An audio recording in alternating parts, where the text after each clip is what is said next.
The Road of Rene Magritte. So one of the quotes that really stuck out to me by him was, "To be a surrealist means bearing from your mind all remembrance of what you have seen and being always on the lookout for what has never been." That kind of gives an insight to his artwork and his perception and perspective of things throughout his paintings. Biographical history. Rene was born in 1898, November 21st, in Belgium. He was the oldest of three brothers. His father's manufacturing business at times allowed the family to live in relative comfort, but financial difficulties were a constant threat and forced them to move about the country with some regularity. Magritte's young world was dealt a far more destructive blow in 1912, when his mother committed suicide by drowning herself in a river. He began painting to comfort his grief at a very young age. However, in 1916, he left home for Brussels, where the next 2 years he studied at the Académie Royale des Beaux-Arts. Although he was ultimately unimpressed with the institution, he was exposed to emerging styles such as Cubism and Futurism, which significantly altered the direction of his work. The Song of Love painting by an Italian surrealist inspired Magritte so deeply that it altered his artistry style into what he is known for today. Magritte quickly became one of the most important artists in Belgium and found himself at the center of the surrealist movement. After not seeing plenty of fortune and income from his art, he found work as a freelance poster and advertisement designer while he continued to paint. After a few years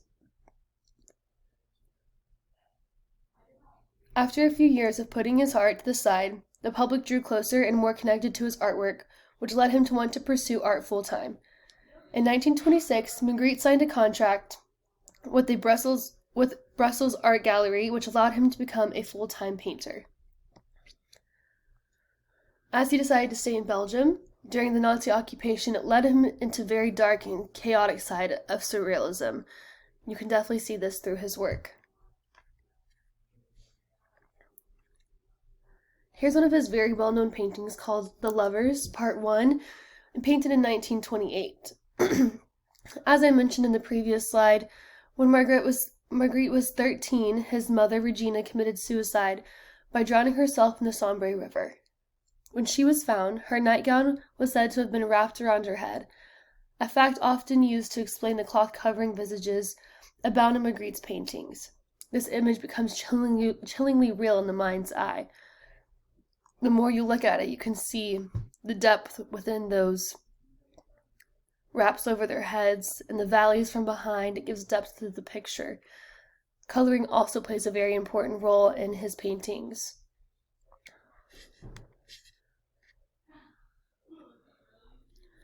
Rene Magritte was a Belgian surrealist artist known for his witty and thought-provoking images and his use of simple graphics and everyday imagery. He evoked themes of mystery and madness that challenged the assumptions of human perceptions. He gave new meanings to everyday thoughts, objects, and ideas.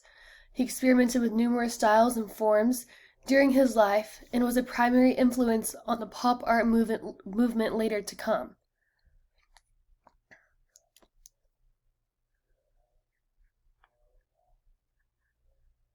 Understanding Surrealism.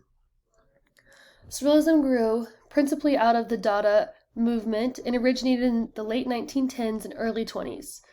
Surrealism was a movement in visual art and literature, flourishing in Europe between World Wars I and II.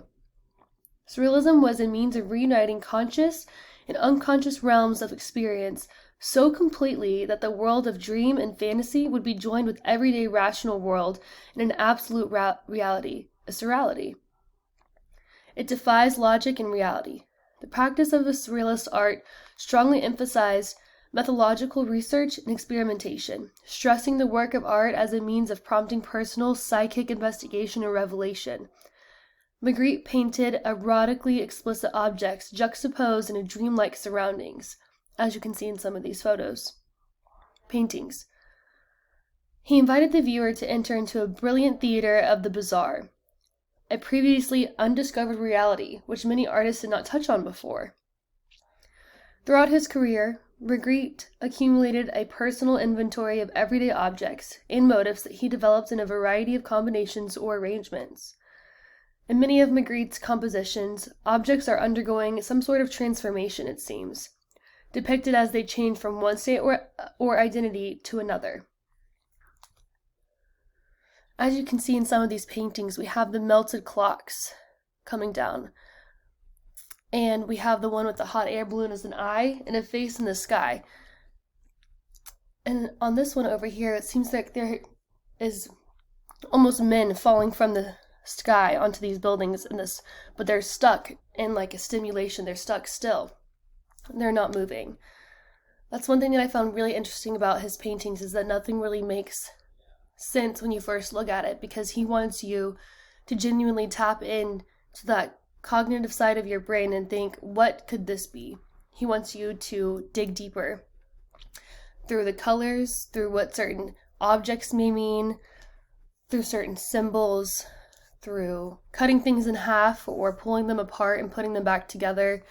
As you can see, the doves in the bottom picture, they're plants, and everything that he created had a deeper meaning behind it. And not only was it always present, he never really told people or the public the true meaning behind his art. He wanted to leave that up to the creativeness of one individual's thoughts. Taking a closer look, so I showed y'all part 1 of the lovers. He created a part 2 as well. So digging a little bit deeper into that. Magritte himself disliked explanations, which diffused the mystery of his images. He wanted the mystery to be so prominent that that's what your mind fixated on. The elements that make up this painting are the room and the lovers. Magritte presented 2 figures with their faces covered by a white cloth, locked in an ambiguous setting, and unable to truly communicate or touch. Many wonder if this is a kiss of denied love or of shared love. The death-like cloth keeps the 2 figures forever apart, and as such, create an atmosphere of mystery which celebrated this image. The way the room is painted makes it seem almost insignificant, but the bold colors are shadowed, and there are no windows to give any perspective.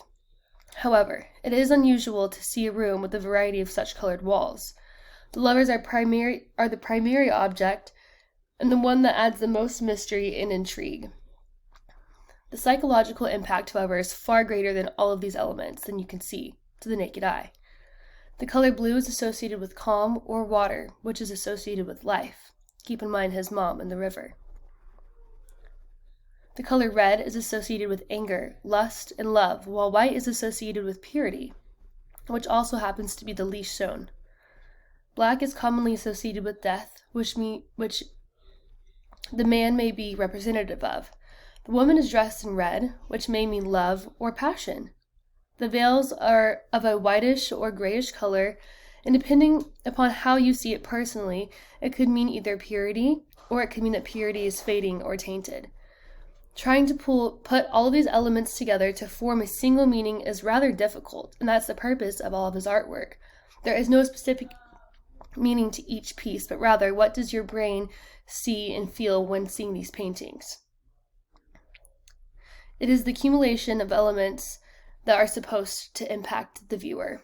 And I think he is very successful in many of his paintings of making the mind reach further than the cognitive reality of meaning of things. For my riffing, kind of riffed off the lovers part 1 and part 2. As you can see, the heads are veiled, and clothed in all black is to represent mystery. And the blue can mean calmness or sadness, and as you can see, the blue fades from a bright blue, and the dark blue, like the navy blue, fades into the lighter blue where the man is standing. Where the woman is standing, it's all dark around her. And in between the two, you can see a speckle of orange. Orange means happiness, so has happiness brought them together? And is the man blinded by love, passion, or anger? from red around his face, and is the woman trying to keep herself mysterious? Is she angry? Is she upset?